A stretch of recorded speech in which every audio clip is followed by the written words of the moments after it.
as costs flow through supply chains. The reality is that inflation's largely already transpired. We've already seen that. Remember the Boston Federal Reserve saying about a 0.5% bump, and that it is temporary in terms of the measurement.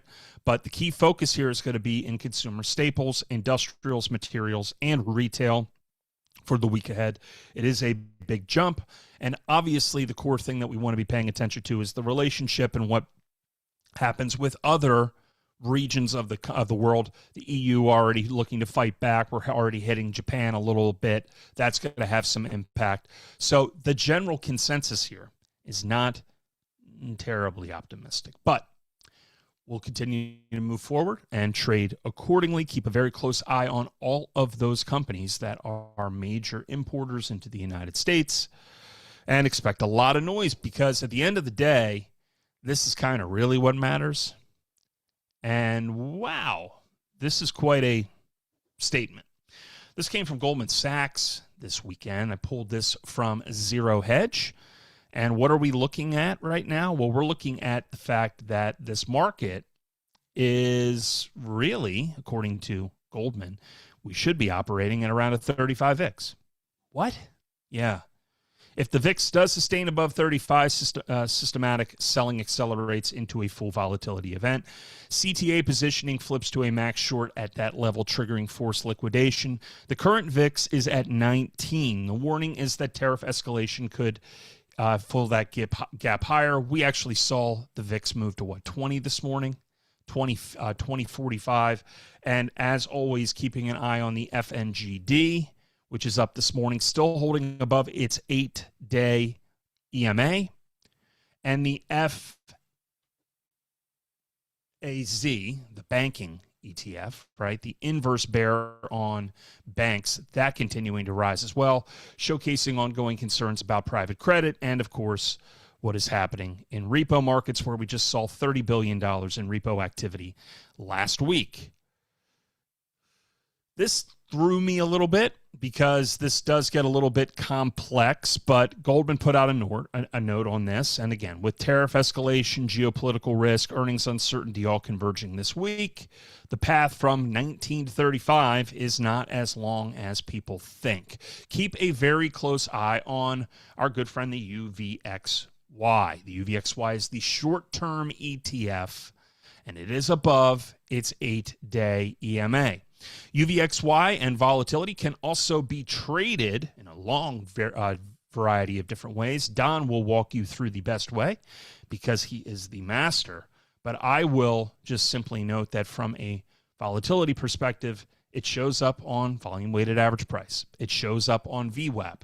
And when VIX volatility, UVXY, starts to run above that volume-weighted average price, that blue line, that's bearish for a lot of things. The Qs, the S&P 500, the NVIDIAs of the world.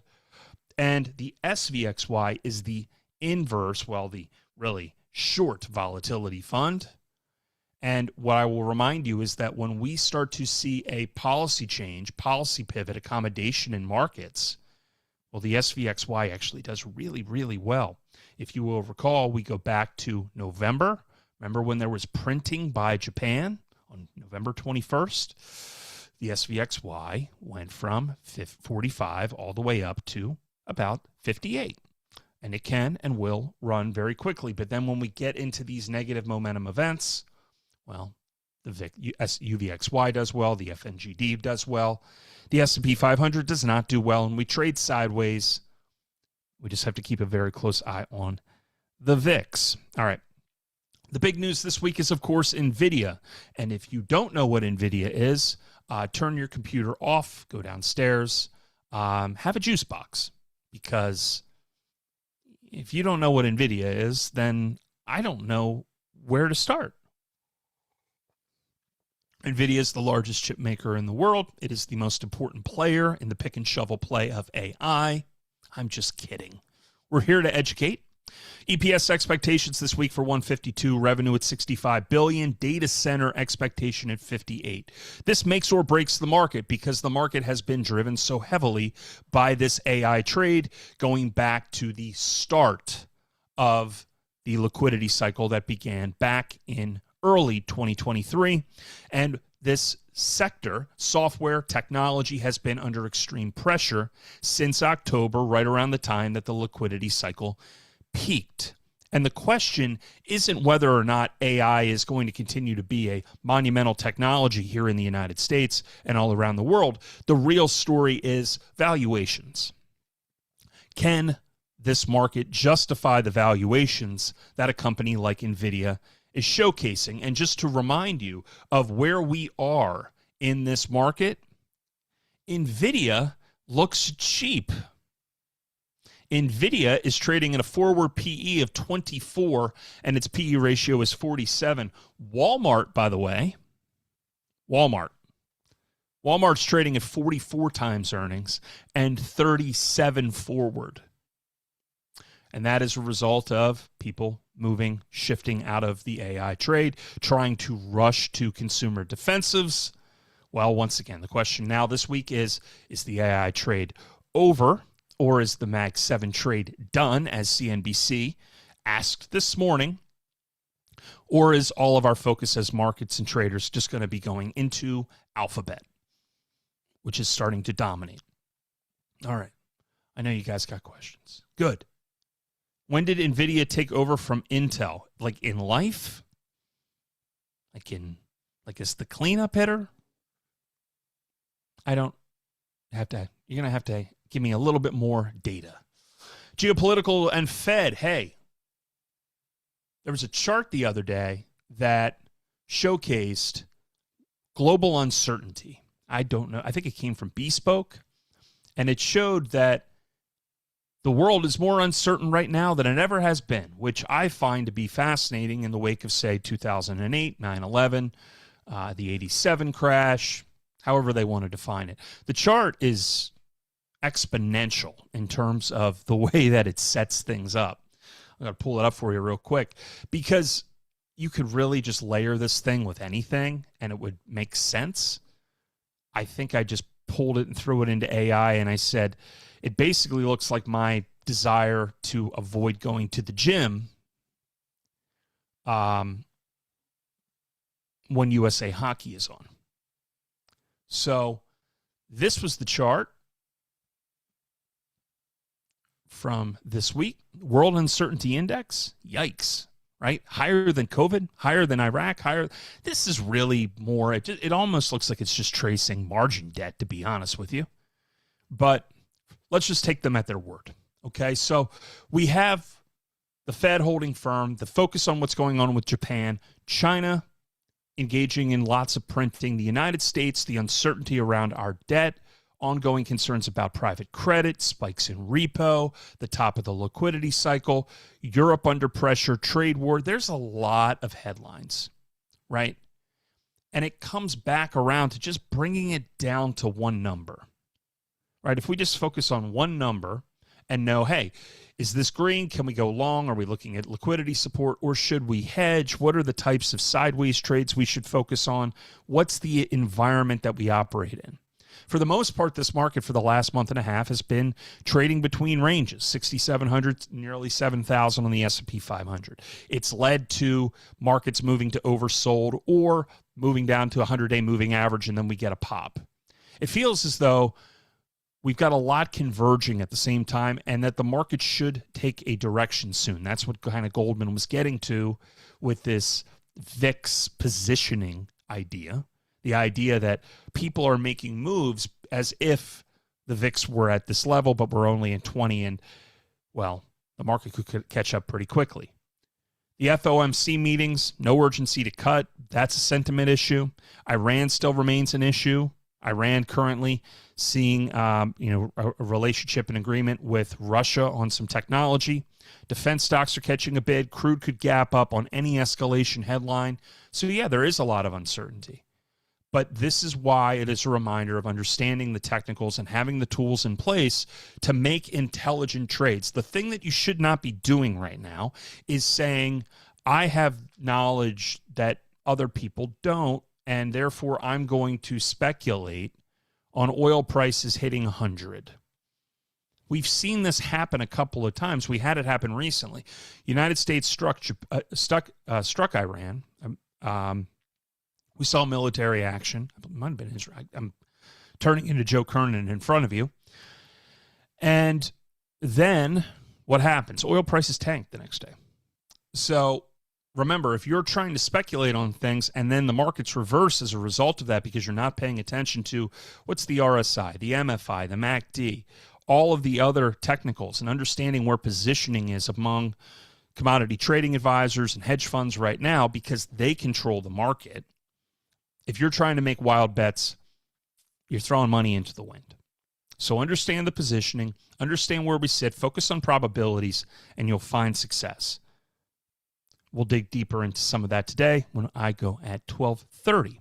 Finally, this is the big story, and this is the only thing that I really care about because it is a plumbing story. Be a plumber. Yeah, right. Okay, I just told myself an inside joke in front of everybody. $1.6 billion in redemptions gated, and if you don't understand what this means, I'm going to walk you through it in 3 minutes, and then we're going to get to the runner. A lot of people don't understand private credit because you shouldn't. If you have an expertise in private credit, you would not be watching me. You would be maybe looking to purchase an island right now. I've heard there's one for sale. That said, the key thing to focus on is the fact that we are in a very strange world right now where we've been warning about private credit, and now finally the cockroaches have completely come out to play. Blue Owl Capital, which, by the way, mea culpa, I liked this company a lot because I liked the management.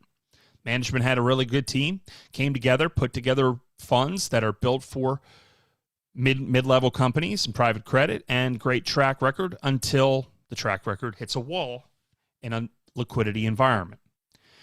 The key thing here was they created a fund that was dedicated to selling private credit to retail investors. And that's where we always find ourselves under some stress. The democratization of private credit and private equity. Remember, they told us that that was going to be the great investment for retail investors everywhere. It's not, because illiquidity is something that most people don't understand. And what we have with this is known as a liquidity mismatch. What happens is they take your money, they invest in illiquid assets, right? They buy debt. They buy into a business that doesn't trade publicly. And they tell everybody, hey, we're going to open up what's known as a redemption window every quarter. And if you need your money back, you get in line. It's like a concert tickets. You're waiting in line for concert tickets. But what happens is you're in line for concert tickets and you've been sitting there for 2 days and people keep jumping the line in 4 minutes before the concert tickets go for sale. And you're going, hey, man, there's a line. And they turn around and they go, I'm with Goldman. I'm with Goldman. You stay back there. That's what happens. And then what happens is then you have all of these people lining up and they can't fulfill the redemptions. The redemption expectation was about 15%, and this happened back during the gilt crisis. And as a reminder that we are in the middle of a financial crisis and nobody's acting like it. Private credit stress is spreading. We're seeing some impact in the regional banking space. And private credit funds hold about $1.8 trillion in assets, and the bulk of this is not regulated. So if redemption pressure spreads, if forced sales lead to illiquid assets, that's where mark-to-market comes in, and that's why you got to pay attention to names that are really getting beaten up. Names like Blackstone and Ares and Owl and some of these other players in private credit. Even FSCO, which I still own, right? I still own that closed-end fund. If that thing gets crushed and the discount to its net asset value really falls, yeah, I'm probably going to buy some more of it because my full anticipation is we're going to see some money printing. We are already seeing, this is the best part, we're already seeing people start to call for the money printer to turn back on. We're already seeing some players in the crypto space, the alternative asset space, already telling Jerome Powell, you better be ready to print. That's what all this is. That's what the $40 billion a month in support to reserve assets is. That's what the repo support is. And this is really the source of the major problems. You have Japan on one side and you have private credit on the other, and they're both speeding at each other. And the only solution is let the liquidity mismatch speed up and people get wiped out and capitalism prevails, or you bail it out again, and that's exactly what everybody is expecting. So we've got a lot going on this week, just so everybody knows. Tariff escalation, 15% live today. SCOTUS ruling bypassed. EU suspending trade deals. Institutional de-risking is happening right now. Retail calls are at 2017 levels. The SPX skew is the steepest since 2022. And I keep bringing up 2022 because that's the environment that I anticipate we'll be in this year. Lower highs, lower lows, some occasional spikes along the way. People haven't started to lower their targets yet because people haven't really realized that, well, they're not turning the printer on yet. Everybody was focusing on earnings growth. Really, at the end of the day, this is a liquidity story. Stagflation spiral still in play. That core PCE is hot, hot, hot. Growth is down, inflation up. That's a bad combo. That's why you're seeing silver and gold catching a bit of a bid. We've got NVIDIA earnings on Wednesday. We have financial stress continuing to drag. We could easily see crypto hit new recent lows. Tax season ahead. That's drawing cash out of the money markets, out of the banking system. And then we got the wild card that is tomorrow night. Everybody get yourself a nice bottle of mellow corn or, I don't know, Jepson's Malort, and watch the SOTU tomorrow. Malort. Yeah. Jepson's Malort. Like grown-ups. All right. I had something that worked. I'm going to have to refresh this real quick because, hey, does anything work in this place? No. All right. NG, SARO, HRL, and FLNG. Those things sound boring, but we have to watch natural gas. NG. Hello. That's not natural gas. That's Nova Gold Resources. Somebody lied to me. Stock has been on a nice run in the last couple of days with gold prices moving higher. This is a VWAP story. You're seeing 50, 60, 70, $1 moves on a relatively quiet company that a lot of people don't even know exists. What do I like about a thing like NG? I'm just going to say it again. All roads point to more monetary inflation. We continue to see central banks around the world continuing to buy gold. And we just had this cataclysmic event that was really speculative driven and a lot of positioning over at the CME group. Gold prices still remaining elevated. You've got Lunar New Year over in China. You have a period coming up where retail buying across Asia will start to pick up again. And you have these miners here that, again, the cat's not going back in the bag anytime soon. So if you look out, I mean, I prefer just to buy something like NG and then to think about doing something simple. What if you bought NG at this current price and you went out to April, right when this period of tax season will come to a end, right? We're entering a period right now where regional or retail investing demand starts to slide into tax day. Well, if I want to be long gold, I want to start to position myself in names like this, and I can start to sell calls on stocks like this into that April 17th date.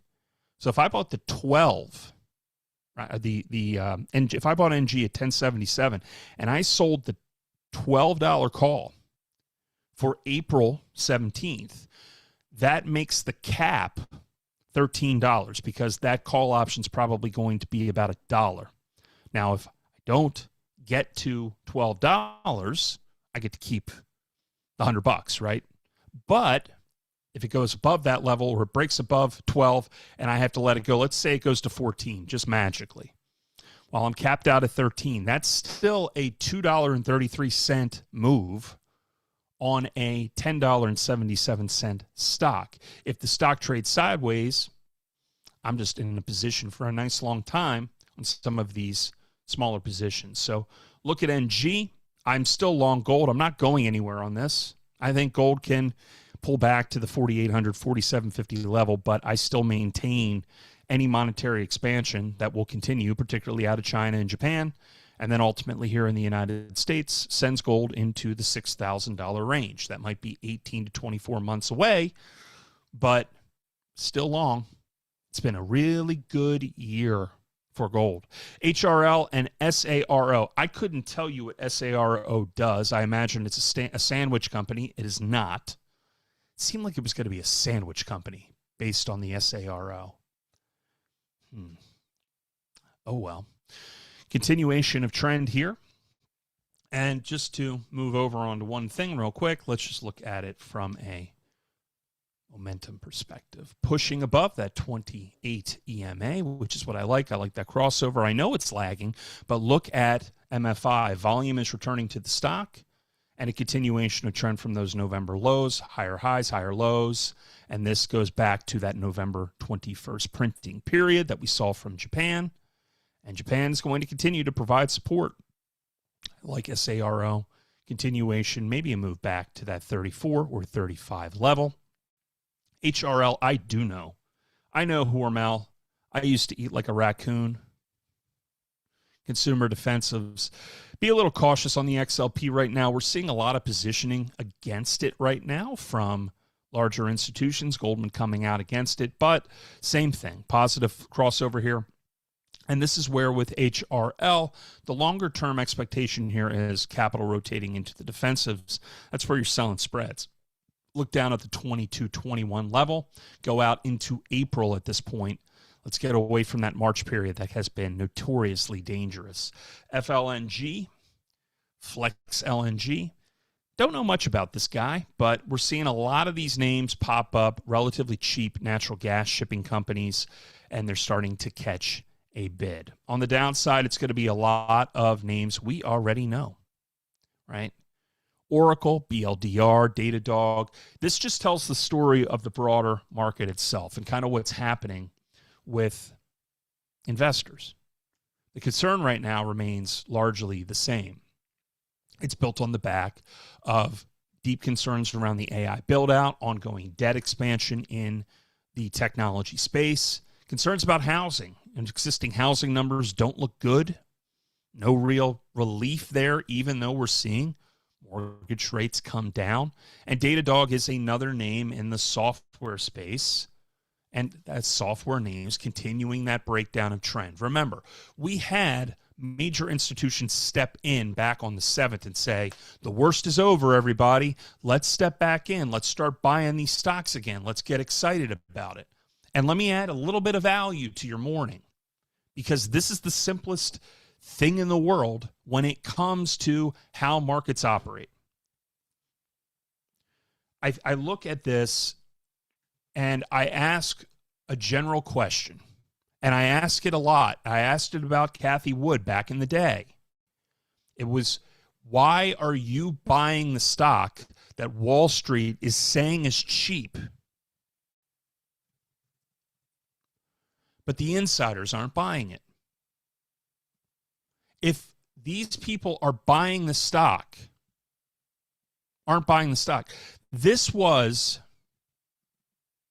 this came out of JP Morgan 2 weeks ago. This was JP Morgan's buy list. And they say, you got all these great tech names. These are the stocks that went well below their fundamentals, and they're justified to purchase. You saw some of the banks, they're saying that Bank of New York Mellon will not be impacted by AI, or at least we're seeing that. Buy some of these consumer defensive names like Wayfair and Celsius. We've already talked about Wayfair. If you want a free desk, have them send you one and then tell them it's broken. They'll be like, just keep it. It's literally, it doesn't make sense. It happens constantly. I think it's just a gimmick to get rid of things and just make you have to take broken furniture out of their warehouses. Media, Compass, Roku, Spotify. AI is going to disrupt all of this stuff, by the way. You're going to be able to make your own Uber app soon. Like, this isn't that complicated. You're going to be able to make your own Zillow soon. Like, I could probably do Scott could probably make one today. A local Zillow, and we'll charge 1% on houses. Like, that's all coming. I don't know what they're talking about, but the point is, here's your big list of names, right? And then ask another question. What are the executives doing with their money? What are the executives doing? Because the reality is the executives aren't buying their own stock. This list right here is insider buying over the last month. No, forgive me, December. Of all those names that JP Morgan mentioned, saying that the fundamentals are overdrawn, only 8 companies have actually had insider buying. So that means executives actually view the stock as cheap. And then you go down this list even further, only 3 of them are CEO and CFO purchases. And they are, I believe, CHRW, Warner Music Group, which was December, and then most recently insider purchases by the CEO Fernandez at MSCI. And it's just a reminder, that institutional advice, that institutional insight, they're telling you, hey, these are cheap stocks. They've overdrawn their numbers. And the reality is the executives aren't buying the stock. So what's going on with Datadog, right? Here's Datadog, and we're being told by JP Morgan, it's on that list, that Datadog looks good. Well, Datadog, look at the history of insider selling. That's insider selling to buying. Now remember, executives are paid in their own stock. No doubt about it, they're going to sell their stock for any number of reasons. But nobody's buying here. They're still selling. They're still selling. We just had a CTO just sell $10 million in shares. The fact that they're not holding their stock is actually statistically and investment-wise relevant. NVO, LLY, all on focus once again. The healthcare side is going to be very, very important. And once again, we go back to our lessons on Friday about volume-weighted average price. Look for activity around NVO. Look for activity around Lilly. These are going to be names that are going to continue to dominate a lot of stories, not just because of the new products that they're putting out, the pill move over into weight loss, but also capital rotation into these names, in addition to just some general overall things that I think are just very important. You have to look for momentum. And then on top of this, look at IBRX. IBRX had a big move. This morning it's up 12% on the day. That is a stock that if you are looking at pops today, big moves that have started the day, move to a 3-minute chart and pay very close attention to the adjustment of that 8-minute and that 20-minute chart. Apologies for my issues today with Thinkorswim. That's on me. I will make sure that my computer is started at 8:30, not 8:42. We'll go from there. Any other questions for you guys, just please let me know. Support at TheoTrade.com. Add Garrett to the subject line. Fundamentals don't drive this market. Rotation and sentiment do. Correct. As does liquidity and momentum. But once again, if the executives aren't buying the stock, why are you? Pretty simple rule. All right. All right, 9:20. Don's coming up at 9:30. I'll be back at 12:30. I hope you guys have a great trading day. We'll catch up with you in a little bit. Take care.